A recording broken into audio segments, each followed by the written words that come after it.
In this lesson, we're going to be talking about weathering. The rocks around us, as we see them presently, didn't look that way before. They've changed because of things that's happened to them. And these are the things we're going to be looking at in this lesson.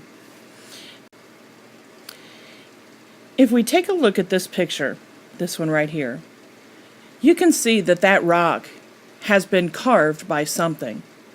This rock, if we were to see the whole picture, would be extended over into here, and we become an arch across other rocks. We're looking at this question here, and we ask, what carved these rocks, or what carved this rocks? Rocks carved like this can be along ocean shores and rivers, in deserts, and even underground. What carved them? What did they have in common? When you look at this picture, this rock is a rock arch, and it was carved by chemical and mechanical weathering forces of wind and water over thousands of years. Arches can form when narrow sandstone cliffs are undercut by weathering and erosion. Although arches are relatively rare on Earth's surface, they can be found in many of the national parks on the Colorado Plateau. Okay, so in this lesson, we're going to have some things that we need to take a look at, and that would be our essential questions. These here. Please write these 3 essential questions down in your science journal. By the end of this lesson, we should be able to answer these. Okay? So the first one you need to write down is, how does weathering break down or change rocks? The next one, how do mechanical processes break rocks into smaller pieces? And how do mechanical processes change rocks? Those 3 essential questions are the ones that we're going to be answering throughout this lesson. So please write them down. You do not have to answer them presently, but remember, writing them down probably requires you pausing the video and restarting it again when you're done. The other thing we need to write down are those 4 vocabulary words. And you're going to leave space so that you can write the definition when we come across it, please. So the first one would be weathering. Second one, mechanical weathering. The third one, chemical weathering. And the last one that's there is oxidation. So we're going to be talking about those 4 things within our reading. So please make sure you've written those down and have them ready, so that when you see the definition, that you can go ahead and write the definition to those. Okay, as normal, I know you're kind of fond of these things, but I have to ask questions. Okay, so here's what I want you to do. These questions right here, you're going to pick, we're going to say pick one and write the question, okay? And the answer in your science journal. You're writing the question and the answer of one of those 3 questions, please. Okay, so the first one, what type of climate does the photo show? The second one, how might this rock have looked before the arch began to form? And the third one, why are some parts of the rock still present, but other parts have been eroded? So you're writing one of those 3 questions, one of these 3, okay? And then you're answering those questions in your science journal. So again, as I've stated before, and as we've talked in class, you are to pause the video. Write your question and your answer in your science journal. If you can't decide on one of those, write a couple, okay? We will be talking about these in class. Okay, so write one of these 3 questions down, write its answer, and then move on. Weathering and its effects. Everything around you changes over time. Brightly painted walls and signs slowly fade. Shiny cars become rusty. Things made of wood dry out and change color. These changes are some examples of weathering. The physical and chemical processes that change objects on Earth's surface over time are called weathering. Weathering also changes Earth's surface. Earth's surface today is different from what it was in the past and what it will be in the future. Weathering processes break, wear, abrade, and chemically alter rocks and rock surfaces. Weathering can produce strangely shaped rocks like those on the previous page as well. Over thousands of years, weathering can break rock into smaller and smaller pieces. These pieces are known as sediment. Different sediments are given names based on their size. Boulders are the largest, and clay is microscopic. Weathering also can change the chemical makeup of a rock. Often, chemical changes can make a rock easier to break down. Check. How does weathering break down or change rock? Okay, so now it's your turn. I have brought out your vocab word with its definition. Make sure that you're writing down that vocab word. The mechanical and chemical processes that change objects on Earth's surface over time are called weathering. Weathering was the very first, or in the vocabulary words there, so please write that down. Make sure you're writing your definition down. Okay? Just some additional information. Wind, water, and organisms constantly weather the rocks on Earth's surface. While Earth's surface does not usually change noticeably from day to day, weathering can completely rework the landscape over time. Okay, so remember that information. Weathering. I know we've talked about weather, but let's talk about the weathering that we're talking about now. Okay, so weathering. The science use is to change from the action of the environment, or change the action in the environment. The common use for the word weather is the state of the atmosphere. So in reality, when we talk about weathering of rocks, we really are talking about things in the environment that would affect something, kind of like to change from the action of the environment. But what we need to look at is that it's the same, but it's not the same. Weathering deals with the rocks or environment around us, where weather is the atmospheric condition. Okay? Now, here's what I want you to do. You'll notice 2 questions. So let me move. Whoops. Let me move some things here real quick, including this. All right. And opening up 2 questions. One of them is a key concept question that we probably already touched on. How does weathering break down or change the rock? So at this point, I need you to do this one. How does weathering help produce soil? Please write that term down. Think about your answer and write it down in your science journal, please.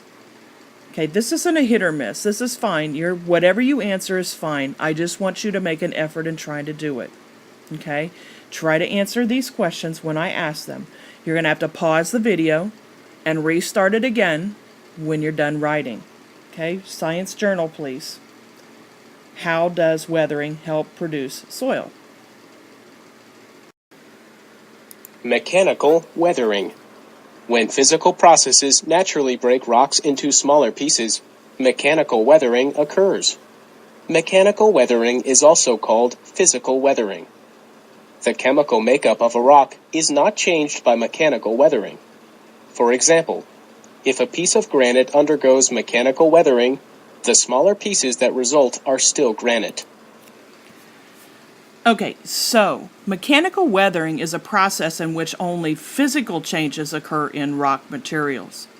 While there are many types and causes for mechanical weathering, each result in the breakdown of rocks and sediments into smaller pieces. Question for you. Does mechanical weathering change the composition of a rock? Remember, now be thinking about what you think composition means. Remember, we've talked about this in several different instances. Composition would be what the rock is made up of. Okay? So the answer to my question, does mechanical weathering change the composition of rock, would be no. Mechanical weathering only breaks down rock into smaller pieces. Okay, so now I've changed our screen, and here's the definition I need you to write. Remember, you're pausing the video, writing your definition underneath all of your vocab words, and then restarting it again, okay? So when physical processes naturally break down rock into smaller pieces, it's called mechanical weathering. Mechanical weathering. Examples of mechanical weathering. An example of mechanical weathering is when the intense temperature of a forest fire causes nearby rocks to expand and crack. Other causes of mechanical weathering are described in Table 1 on the next page. Check. What is the result of a rock undergoing mechanical weathering? Okay, so mechanical weathering is what we're talking about right now, and that's this right here. Okay? Examples of mechanical weathering. So, and we will take a look at some of those examples here in just a few minutes. You might be surprised to learn that plants and animals are a significant cause of weathering. Okay, significant cause of weathering. So be thinking from now until we get to the next lesson, or the next part of the lesson, about how plants and animals can cause weathering. Okay? How can plants and animals cause weathering? Let's go ahead and go on, and then we'll come back to some more information. Surface area. As shown in Figure 1, when something is broken into smaller pieces, the total surface area increases. Surface area is the amount of space on the outside of an object. The rate of weathering depends on a rock's surface area that is exposed to the environment. Sand and clay are both results of mechanical weathering. If you pour water on sand, some of the water sticks to the surface. Suppose you pour the same amount of water on an equal volume of clay.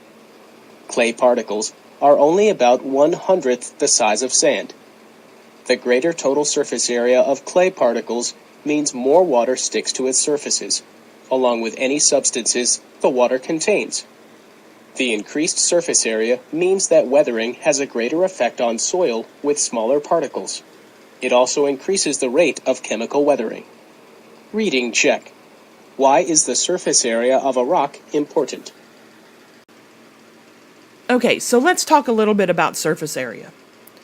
The ratio between a rock's surface area and its volume helps determine how rapidly it weathers. A large surface area to volume ratio means a greater portion of the rock is subjected to the forces of weathering. A smaller rock has a greater ratio of surface area to volume and might weather faster than a larger rock. Rock composition is a factor as well. Okay, so at this point, I would like for you, I'm going to do this and this. I would like for you to pick two. Pick two of the three, please, to answer. One of them is a reading check question that they had posed here. But I want you to pick two of the three, write the sentence, write the question down, and write your answer, please. And then we'll talk about it in class. So the first one, what is the surface area of a rock? The second one, why is the surface area of a rock important? And the third one, if you found clay and sand particles with the same hardness and were the products of mechanical weathering, which would you think took longer to form? And I want an explanation. Okay, so pick one of these three, write it in your science journal, and answer the question, please.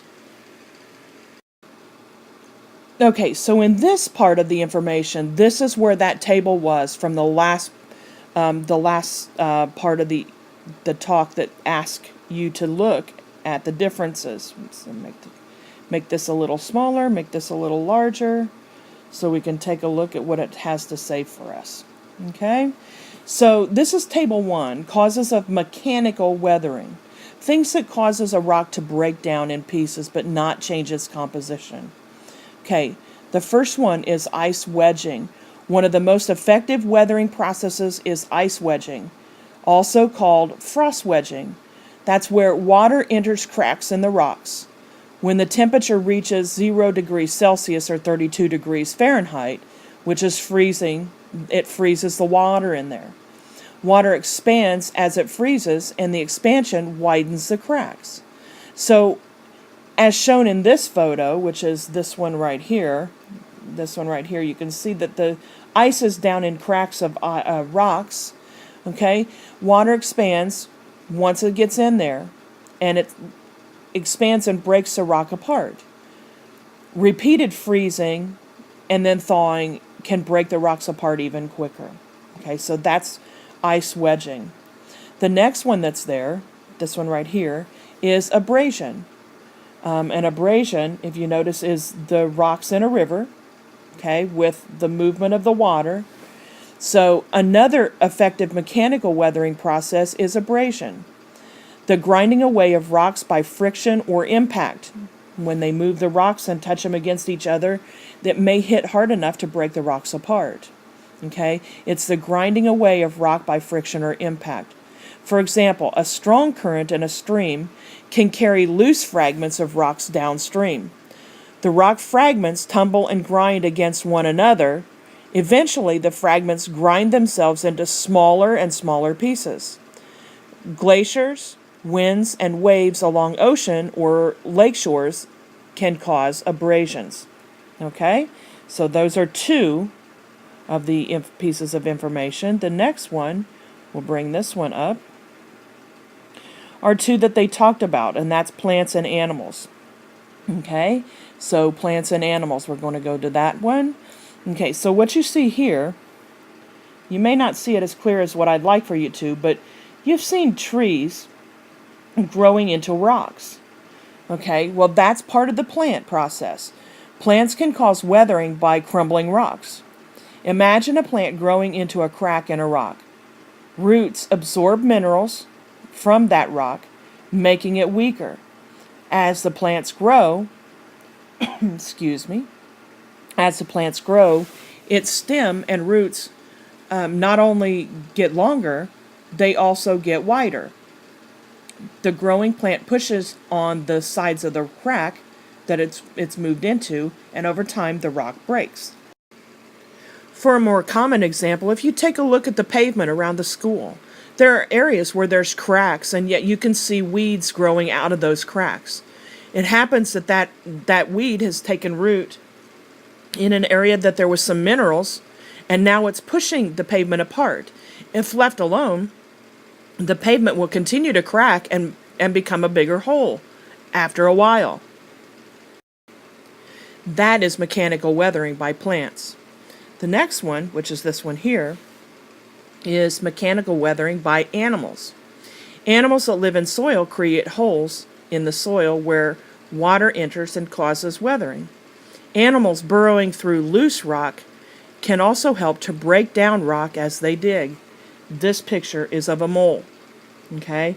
The mole actually digs through the ground, moving rocks and breaking them down as it moves. Okay? So plants and animals are also part of mechanical weathering. Okay, for some additional information, 5 of the main causes of mechanical weathering are thermal expansion and contraction, ice wedging, also called frost wedging, abrasion, plant growth, and animal activity. In addition to the changes in temperature caused by forest fires, thermal expansion is even more commonly brought on by seasonal or daily changes in air temperature and available sunlight. So when we have more sunlight, there is more chance of thermal expansion.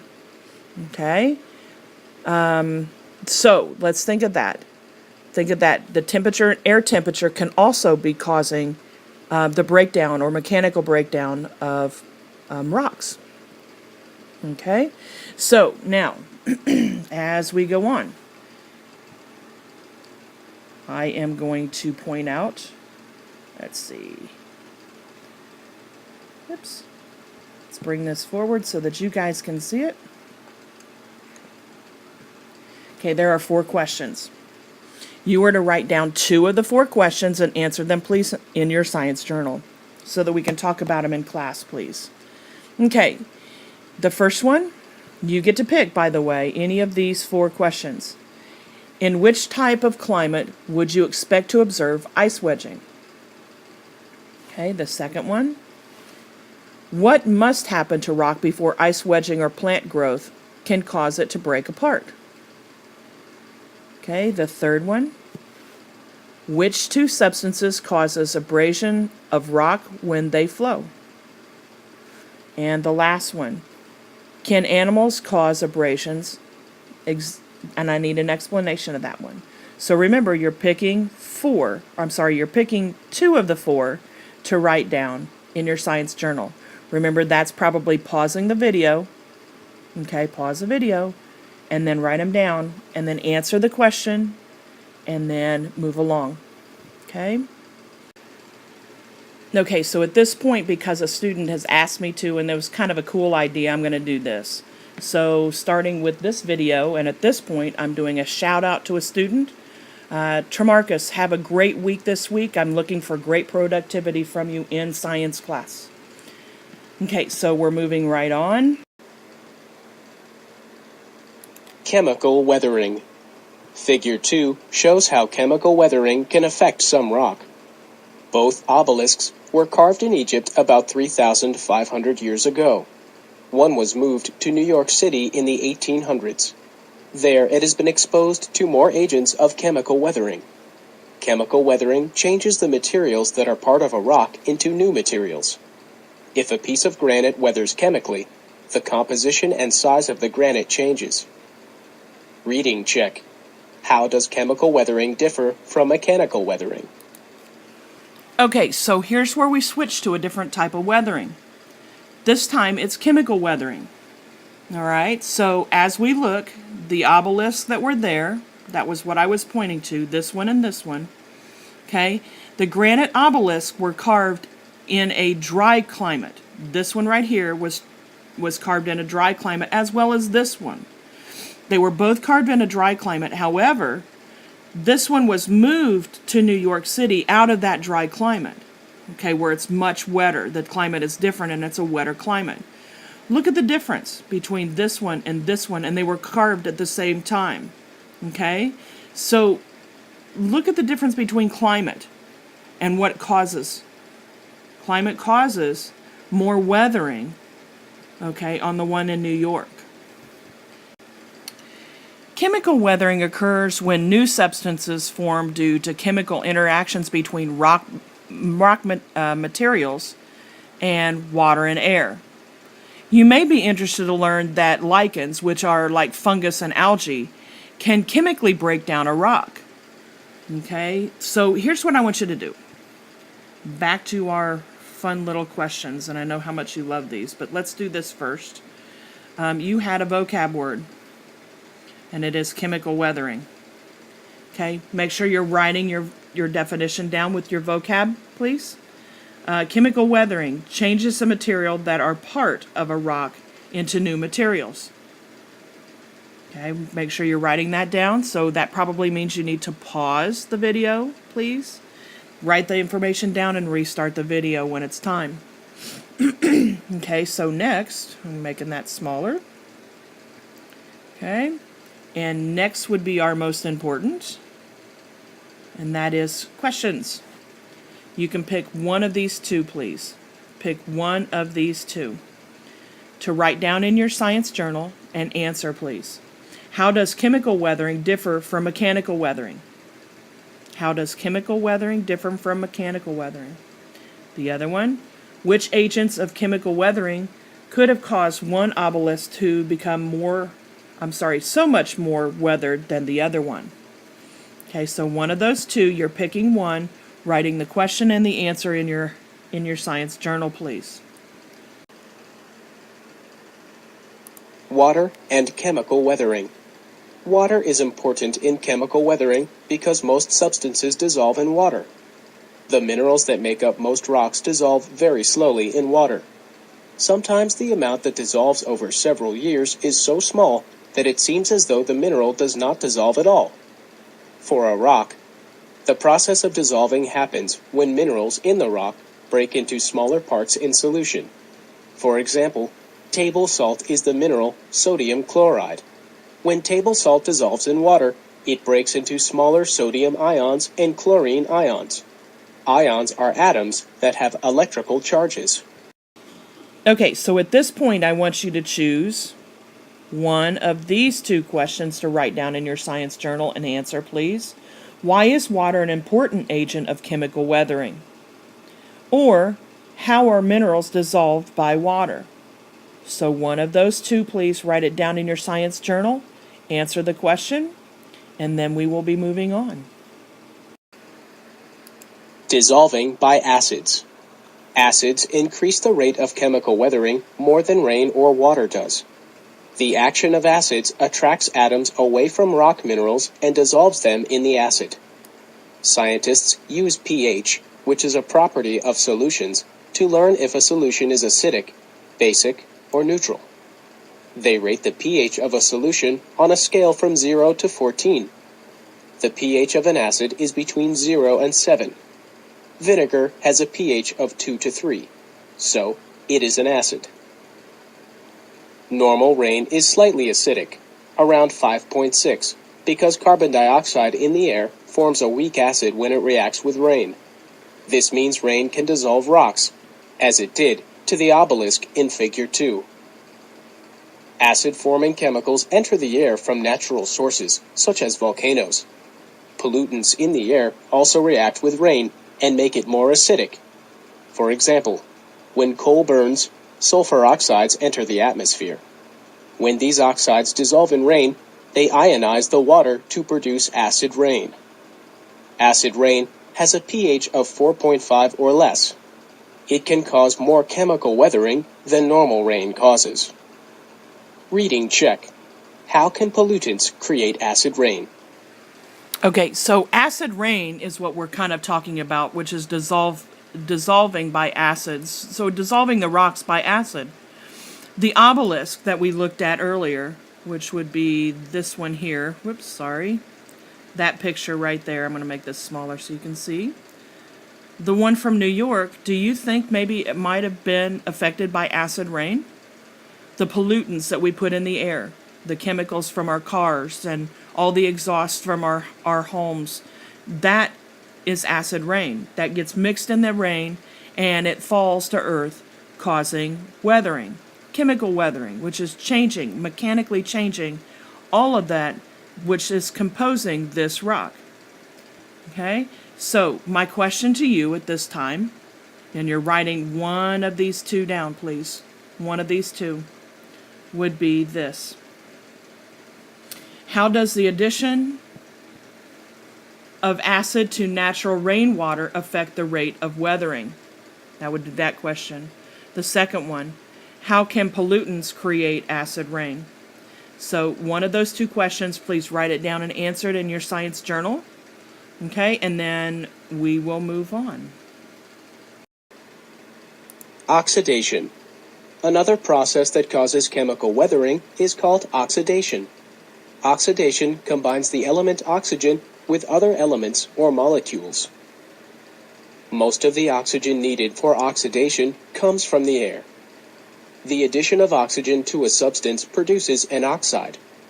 Iron oxide is a common oxide of earth materials. Useful ores, such as bauxite and hematite, are oxides of aluminum and iron, respectively. Do all parts of an iron-containing rock oxidize at the same rate? The outside of the rock has the most contact with oxygen in the air. Therefore, this outer part oxidizes the most. When rocks that contain iron oxidize, a layer of red iron oxide forms on the gray outside surface, as shown in Figure 3. Check. How does chemical weathering change rock? Okay, so now you have a vocab word, so that's our last vocab word. Write it down and write the definition, please. Oxidation. Oxidation combines the elements oxygen with other elements or molecules. Okay, and when it talks about this, most iron-bearing rocks and sediments will oxidize in the presence of atmospheric oxygen. So the air we breathe around us will produce some of the red. See the red out here versus what's on the inside. The rust, or iron oxide, is a product of chemical weathering, which most of you are familiar with. Rust If you leave a nail outside, it turns rusty color. That gritty stuff that gets on the outside is rust. You guys know what rust is. That's called oxidation. When that happens, it's called oxidation. Okay, so now you're seeing something like this, to where the minerals that are inside the rock actually have the iron in them, and when the air touches them on the outside, it'll turn a rusty red color. But the inside remains the same until it's exposed to that rust, or exposed to that oxygen also. Okay, so now you've written the word, you've written the definitions, you've seen the rusty red color on the outside of the rock. So let's move along, and we're going to go to this one right here, and you're going to do, actually you're writing 2 of these down. The reason you're writing 2 is because you would have already written this one down. So let's try to answer that one. How does chemical weathering change rocks? That was a key concept question from the very beginning, where I said by the end of the lesson we should be able to answer that one. Well, with the information from what you just heard, you should be able to answer this one. Okay? The other 2 questions, what is oxidation? That's your definition. So look it up, put it in your own words. Write the question, write the answer in your own words, please. The last one here, please do write it down and answer that question. Why is oxidation considered to be chemical weathering? Okay, why would it be called chemical weathering? So you're writing this one and this one because you already have this one. So answer all 3 of those questions wherever you have them written in your science journal, please. What affects weathering rates? You saw in Figure 2 that similar rocks can weather at different rates. What causes this difference? The environment in which weathering occurs helps determine the rate of weathering. Both types of weathering depend on water and temperature. Mechanical weathering occurs fastest in locations that have frequent temperature changes. This type of weathering requires cycles of either wetting and drying, or freezing and thawing. Chemical weathering is fastest in warm, wet places. As a result, weathering often occurs fastest in the regions near the equator. Reading check. Why is weathering slow in cold, dry places? The type of rock being weathered also affects the rate of weathering and the kinds of products that result. Examine Figure 4 to see how different rocks weather under the same conditions. Rocks can be made of one mineral or many minerals. The most easily weathered mineral determines the rate that the entire rock weathers. For example, rocks containing minerals with low hardness undergo mechanical weathering more easily. This increases the surface area of the rock. Because more surface area is exposed, these rocks more easily undergo chemical weathering. The size and number of holes in a rock also affect the rate at which a rock weathers.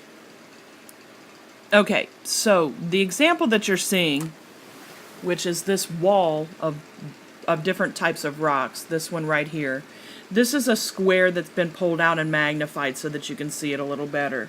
But this wall, called the NIST wall, was constructed of rock from every state and several foreign countries. It has been exposed to continuous weathering since 1948. So if you take a look, you can see how some rocks weather and show more wear than other rocks from other areas. When you take a look at this and you think about what this experiment was by building this rocks with the rock wall with the different types of rocks from different states, those rocks are exposed in their state or in the condition where they're at, are exposed to the weathering differently than in other states. Here in Florida, we have a very wet season and a very dry season. But, out in the deserts over in Arizona, they don't have much rain.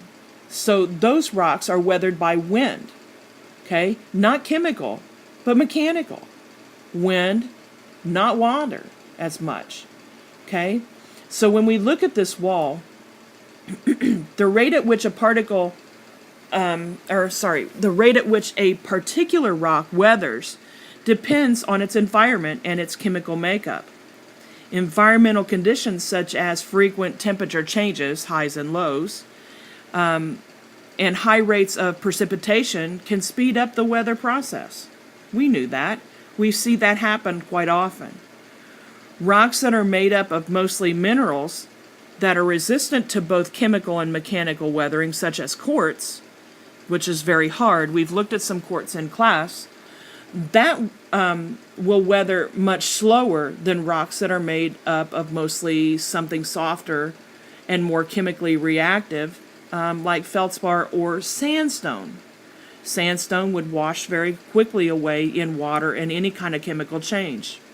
Okay, so that's what this wall is displaying, is how quickly some rocks can change chemically and using both mechanical and chemical weathering, and how some aren't affected much at all.